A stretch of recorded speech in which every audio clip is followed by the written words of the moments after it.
The lotus flower begins its life at the bottom of a pond. From its start in the muck and mud, it gradually grows upward.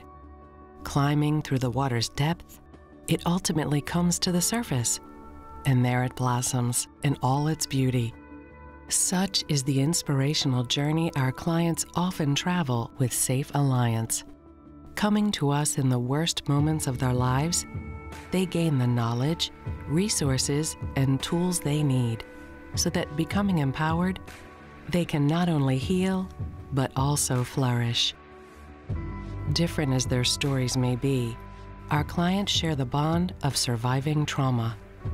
Whether from child abuse, sexual assault, violence at home, or psychological distress. For all of these, Safe Alliance provides the critical services that simply must be in place for all in need. With over a century of experience aiding individuals and families, we've cultivated the expertise and created the environments that can fully support those we help, making it safe for children to tell their story, making certain that victims of sexual assault receive support and never face the legal system alone, making it possible for people to escape from abuse, and making it easier for people to seek support for emotional distress.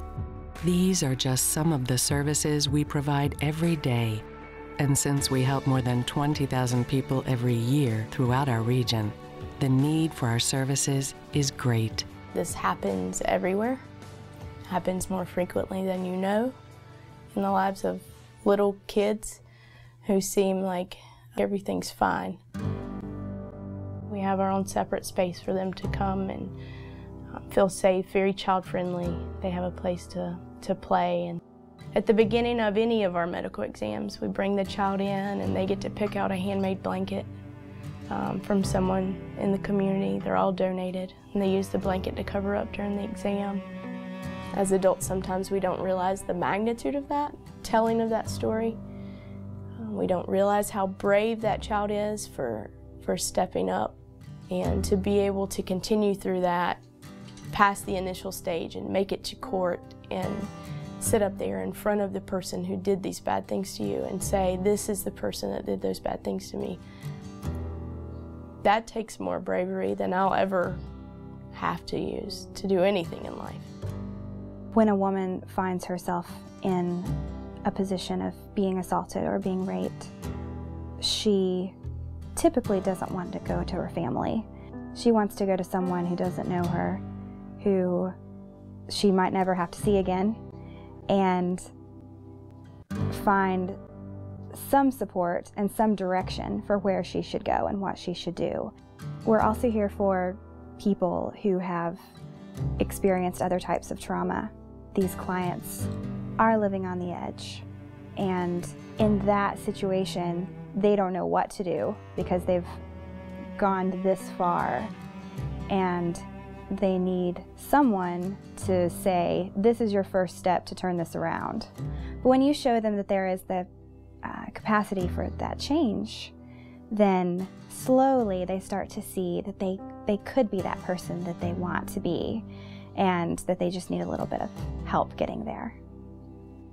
The abuse became more severe over time.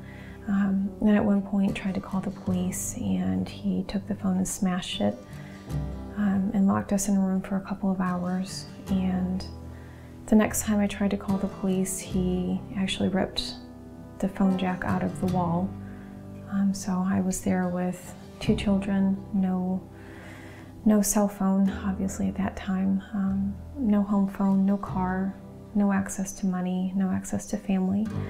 And I had his family telling me that I just needed to go to church more and pray more, or make sure there's no alcohol in the house. It was really just one excuse after another.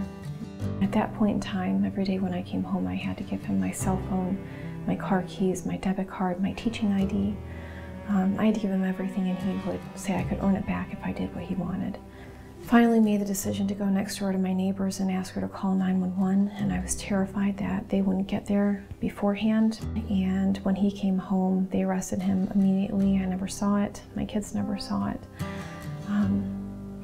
So I was taken to the hospital for my injuries. We had counseling. For me, I didn't understand what domestic violence was. I hadn't heard of it. I didn't understand that my husband's behavior was not something that I was doing. I couldn't wish it or will it to go away. It was a cycle and a pattern that he had learned. I also learned that it was a behavior my children, through counseling that Safe Alliance provided, could unlearn. So they went through the HERO program, they went through counseling alongside, and they are thriving now. They are just doing wonderful. I could never have imagined in 4 years, and it's almost 4 years to the date, that we would be where we're at now. Domestic violence is affecting women in our community every day, and it's women who are of all economic, ethnic backgrounds, people who you never think. If Safe Alliance hadn't been there that day in court, when they were, not only had they not been there, but had the attorney not taken the time and the care and had the conviction that she has for helping women get out of domestic violence, I would not be here. He would have been allowed back in our home in a heartbeat. I can't even imagine what would have happened to my children. The traumas we address can happen to anyone at any time, and no social class, economic status, or ethnicity is immune. This is why Safe Alliance not only helps victims, but continually educates and advocates throughout our communities, so that this unimaginable violence and emotional devastation will someday end. Until then, we ask you to join us in creating safer, healthier homes and communities as we provide hope and healing to all we help.